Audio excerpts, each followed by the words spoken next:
to Friday. I usually get up early after work. I have breakfast and do household chores, like cleaning my room or helping around the house. That's how I start the day. In the afternoon, I go to university. I attend my classes, take notes, and spend time with my classmates. Sometimes I also do homework in the library before going to training.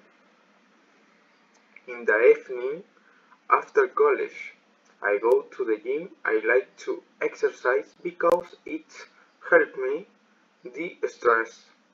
After the gym, I go home, take a shower, make my high protein dinner, relax a bit, and finally go to bed to rest and prepare for the next day. This is my daily weekday routine. Thank you.